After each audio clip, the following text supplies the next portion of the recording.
All right. Well, good afternoon. My name is Kiersten Kindred with Talent Path. I'm the consultant engagement manager here, and I'm joined today with Nadia McKinney from LinkedIn. Thank you so much for joining. Hey there. Good morning, good afternoon, good evening, wherever you are, and thanks for having me.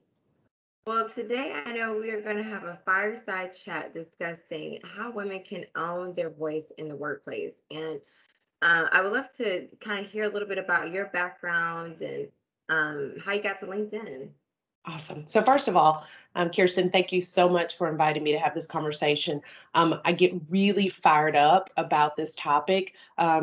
I do identify as a woman, and there's nothing more than helping women find that voice. It's a journey, there's not an ending point, and I'm on the journey. So, I'll share what I know so far. But to your original question, I am a native of Houston, Texas. There's not a lot of natives. And so majored in communications, thought I'd be the next Oprah. As we can tell, I am not the next Oprah. And through a random chance, I ended up in recruiting. So I did agency recruiting for 6 years, supporting mostly commodities trading organizations, investment banks, specifically in the oil and gas sector. And then I moved over to the corporate side, joined Bank of America Merrill Lynch, and headed up their commodities trading recruiting. Shortly thereafter, did a couple of hops from AIG to Sapient and found my home in the software space.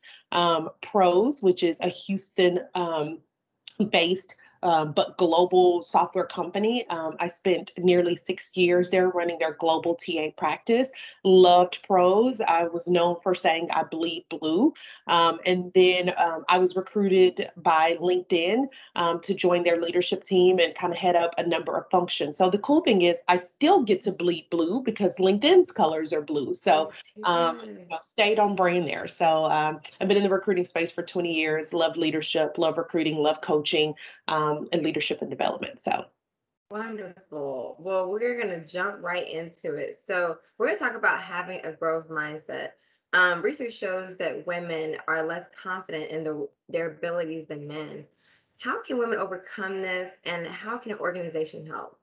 oh, wow. So you're hitting on something that's like really personal to me. I know one of the terms that we've been hearing a lot lately is imposter syndrome. And Yeah. so the idea of feeling, am I good enough? Am I smart enough? Do I fit in here? And so, that is not a constant. For some people, they may feel it all the time. For some people, they are triggered by that by joining a new company. Maybe it's a promotion. There are numerous things that can bring about these feelings. And so I don't think there's one definitive answer, but I'm happy to share one of the things that's helped me. And actually, I have it right here, so I'll just show you. I actually have a disc confirmation jar.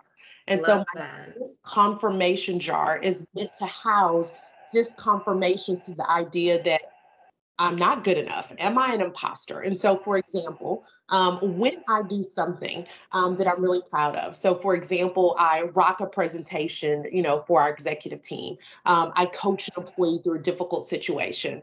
I hate Excel. Like y'all, I'm not good at Excel. I can't do a pivot table.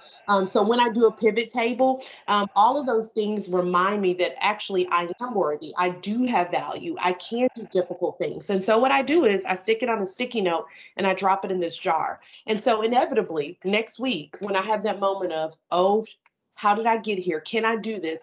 I go back into this jar where there's physical, tangible items, and I'm reminded of moments where I was nervous, where I had fear, and where I persevered. And also, there are moments where maybe there was a failing or a lesson learned, and I also drop it in here because guess what? I'm still here. So even when I miss the mark, I still get to show up and do better the next day. So that is one cheesy example, but very practical that I use of a way to remind me of, hey, this is a journey.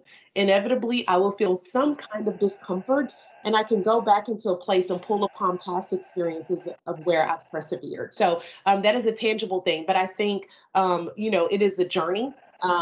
It is really hard, especially when sometimes there's lack of representation. We may not see women, we may not see people of color. So it is natural to think, am I good enough? Can I do this?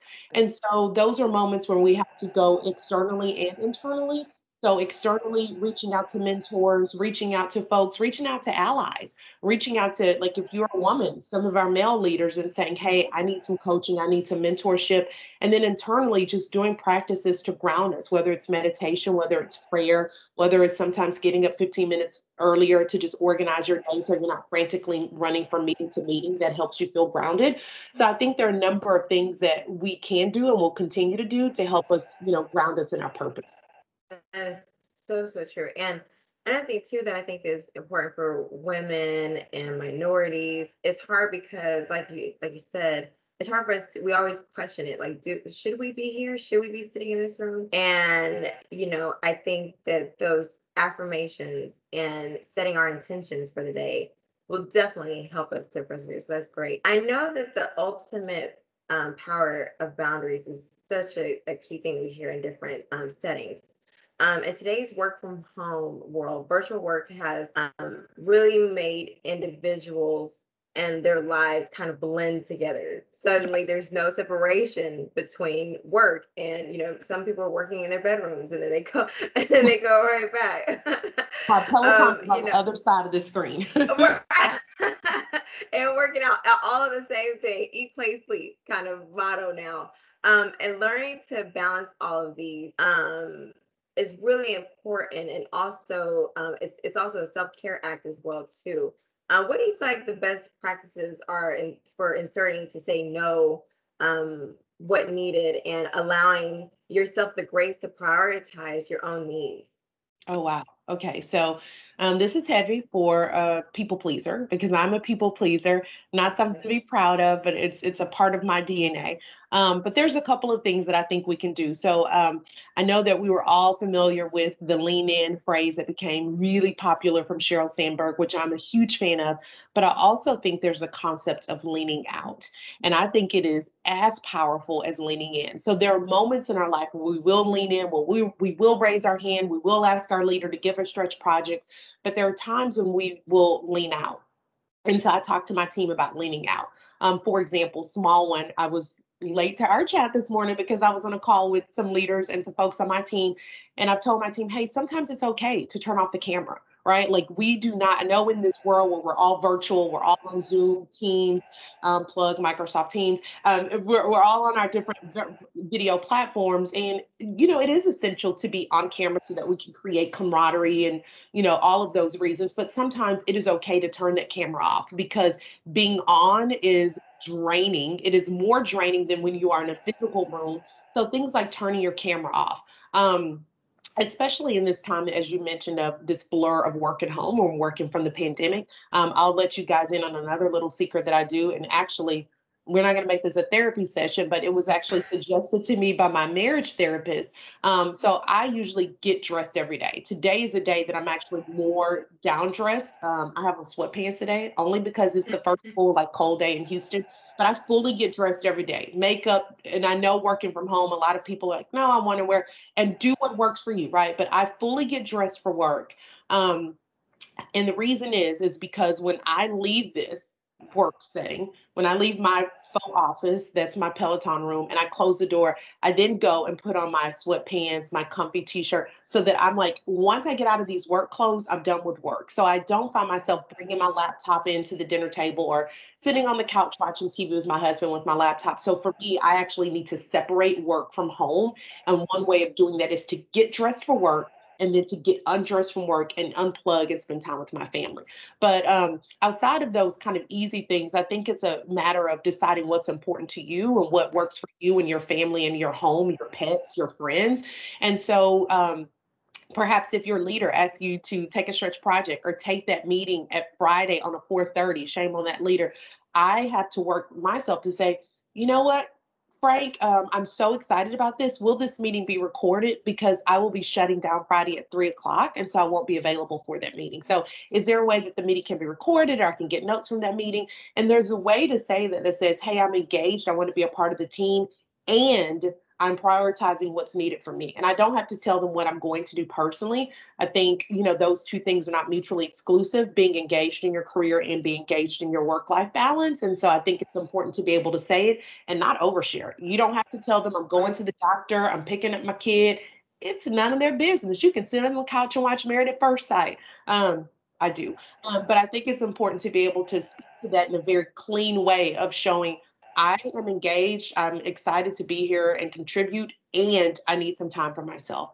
Um, if there are projects, that you're sometimes our leaders tap us for these projects, taking some time, don't immediately say yes, saying, oh my gosh, thank you so much, Aaron. Aaron is my leader. Thank you so much, Aaron. I'm so excited that you even thought of me. Let me take some time and make sure that I can really own this project and to deliver in a way that will make you and I proud. And then it gives you some time to really reflect and come back and perhaps say yes or perhaps say no.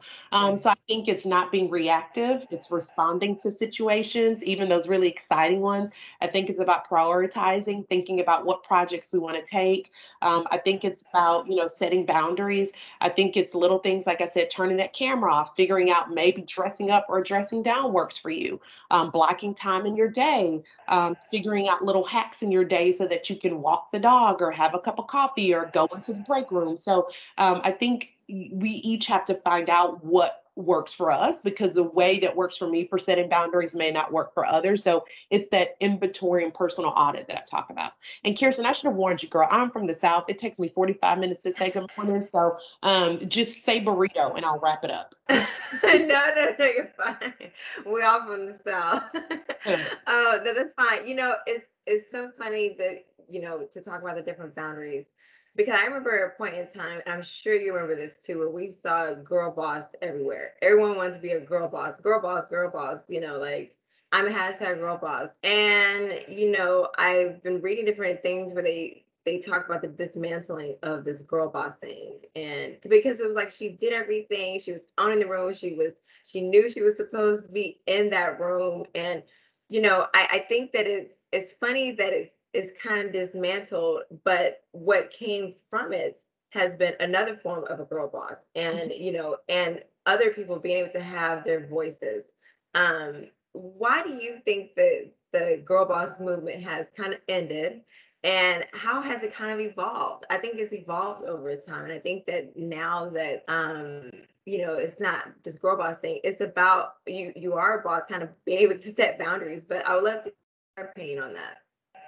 So I inherently, and don't throw tomatoes at me, I inherently dislike anything that has to qualify. So I do not like girl boss. I'm a boss. Like if I identify as a woman, I think somebody may assume that. And so I don't need to say black boss. I don't need to say girl Yeah. boss. I don't like qualifiers. I know some people do like that. I don't like qualifiers. So while I can appreciate the intent of the girl boss movement originally, it didn't go for me, right? Yeah. But also I think for me, what I didn't love about the girl boss movement and what I'm loving that is coming out of this kind of anti-girl boss movement Yeah. was this, what went with girl boss was hashtag hustle hard, hashtag no sleep, hashtag do Right. it all. And so I think there are moments in our lives where we do find ourselves wearing lots of hats and balancing lots of things. But I think anybody would say that is not sustainable for long periods of time. There are moments when we will hustle. There are moments when we will wear lots of hats, but it is impossible to do that really well, really long. And so I like the idea of, and there are moments that it's not always by choice. Sometimes it happens to us through a layoff. Sometimes it happens through a pandemic. Sometimes it happens through a life change, like a parent getting sick or perhaps passing, or these random things that happen. Sometimes it happens when we get engaged. But there are moments where we choose to, or we get to prioritize and we get to say, whoa, whoa, whoa, I can't do all of this. I'm going to focus on these things for right now, and I get to keep my list, and I'll come back to some of those other things later. So, what I love about this kind of anti-girl boss movement is that there's more focus on prioritization. There's more focus on, self-help. Balance. I also think that, while I get the idea of boss, and I could, we all agree that we are bosses in whatever Right. aspect I like the idea of us just being really great team members. I like the idea of us just coaching each other along. And so I'm not into the hierarchy of things, right? Right. Um, and so what I'm looking at more is people saying, hey, I am your friend, Kirsten. I am your sister. I am in this with you, regardless of title, structure, region, whatever. Like we're all in this great, like I promise I'm not Oprah or Brene Brown, but we're in this great space, the universe, the globe together. And so we have a responsibility to each other. So I kind of like just want to relax. Right. Like I think I can still show up as a great leader, a mother, and a wife, and I can still be very vulnerable and share that I still have moments of self doubt. I still have moments of imposter syndrome. I still get really tired. I still stay up too late and wake up super, late. Yeah. And so I kind of like the humanity and the authenticity that's coming out versus this like Instagram cheesy hashtag vision of what we thought a girl boss was. So Yes. I'm No. like, boss. No, I'm telling you, it's the dismantling of it, and it's so great because I never really identified with it as well too. I knew that I was hustling hard, but like I didn't, like you say, the identifiers, and so crazy that you mentioned authenticity because we're actually about to talk about that. So that is one of the key things, along with agency, connection, self clarity, and wholeness. As you know, these five themes are kind of woven into the career decisions and leadership styles of women leaders. And collectively, the themes reveal deeper, more complex images of successful women and offer insight for women who are navigating through their leadership journey. How do you feel? How do the five things relate to empowering women and women's rights to you? Oh, wow. So I'm going to start with agency. Agency is one that I think I didn't think about it till later in my career. And agency being the idea that we have choices in what we do, Right. and I think that is so relevant right now. What happened last year was kind of this really interesting perfect storm. We had the pandemic, which we just talked about, and we also had the unfortunate murder of George Floyd. And so these very kind of two unrelated things kind of combined together and created this really interesting moment in time, and specifically created an interesting moment for practitioners in HR like myself and companies. And so what happened is companies realized, A, we need to figure out how to create more work-life balances. We need to think about employee well-being. We realize that employees now have a choice. And then with the murder of George Floyd, diversity became more front and center than it ever had become. And so now companies are really thoughtful about their recruiting and their retention efforts of people of color and women. And so also what happened is we're in the middle of what many are calling the great resignation. At LinkedIn we think of it as the great reshuffle, and so we are in a place where it is in a candidate's market. And so now more than ever we get agency, we get choice in where we choose to go and work. And so we don't have to work for a company that does not align with our values and our beliefs. We don't have to work for a company that doesn't provide us options and agency in how we set up our day and how we go about our jobs.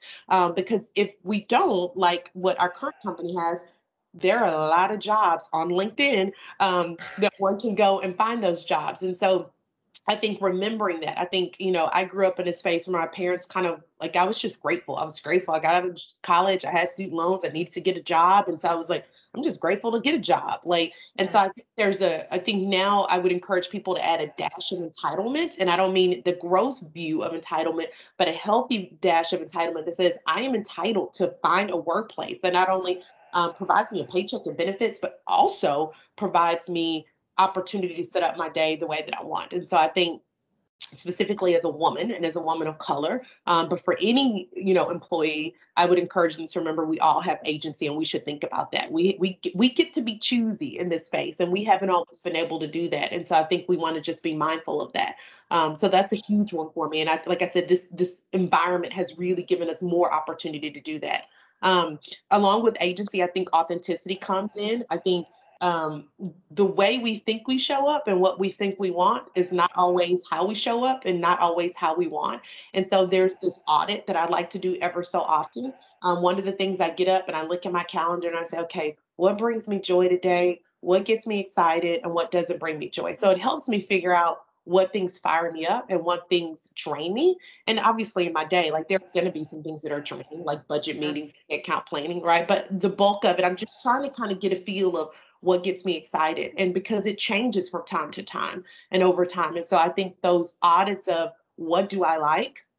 And what authentically feels good to me is a good way to kind of audit and make sure that I'm on the right path.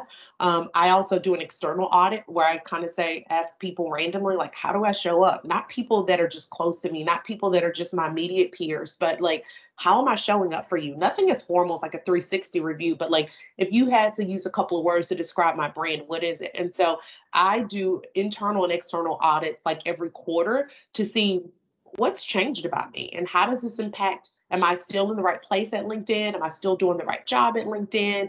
Am I still showing up the way that I want to show up at LinkedIn? Oh, someone said that suddenly I've been a bit, like they say, that I'm direct. Is that the way that I want to show up? So I think authenticity is important because those things help navigate your career and point you in the direction of where you want to go or where you should be going. Um, so those are two that I get fired up. But I'm also old, so remind me of the other ones.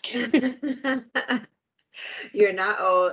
The other ones are connection, self clarity, and wholeness.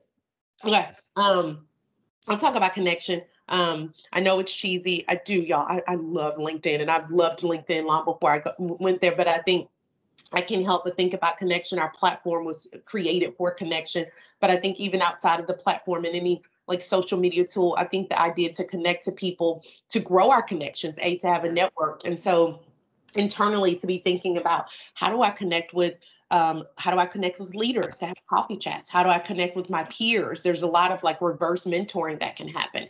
So how do I have those connection moments so that I can share and grow and learn? How do I build my network so that we, beyond this small space, we're continuing to do that kind of transfer of knowledge? And then how do I have connection moments with people? How do Yeah. I connect authentically with people? So finding people that I can just have those moments where, again, I can just kind of relax and we can talk turkey and talk. Sometimes it's totally personal. So I think you talk about like a really good gumbo, wholeness, clarity. I think all of those things are absolutely essential. Now, let's be real about it. There are going to be some times where we're just in a heavy kind of connection mode where we're like, you know what, I am in a place where I just want to connect with people. I Yeah. want to build my network. And so maybe some of the other things are off, but I think it's remembering it's that gumbo and like any gumbo. If you've ever had gumbo, it's not like baking. It's not an exact science. Sometimes your roux might be thicker than others. Yes. Sometimes it might be thinner. Sometimes you might put too much crab in it. But the point of it is that we're never going to be at a perfect kind of like measure where we're like, I've got a dash of clarity, I've got a dash of, authenticity. I think it's the moment of these are the ingredients that I need. And I try to pour in those ingredients as much as I can and just take stock. Yes, absolutely. And that's such a perfect way of describing it too. It's gumbo. Um, well, I wanted to just thank you so much for taking the time to meet with us and speak with us. Is there anything that you would like to add? No, I'm so grateful. And I think how wonderful of Talent Path that you guys create these moments for your employees to dig in, to just have moments of self-reflection, to have moments of evolution, development. um, I love these sorts of things. That is the one thing I miss about going to work is like driving so that you could listen to podcasts and sessions. So these sorts of things are great because sometimes like if I'm sourcing or if I'm working on a pivot table that I don't know how to, I'll have these going in the back and it's wonderful background noise. When I'm walking my dog, I'm like, oh my gosh, what a lovely moment. So I hope that our conversation will be good background noise for the folks at Talent Path. And again, just a moment of gratitude to your organization that you guys have created this for you. And thank you for allowing me just to chat. There's nothing I love more than running my mouth. So and you are a really phenomenal person to drive the conversation. So thank you. I really enjoyed it. Well, thank you so much. Thank you so much for everyone for attending How Women Can Own Their Voice in the Workplace. If you want more podcasts like this, please join talentpath.com. Thanks so much.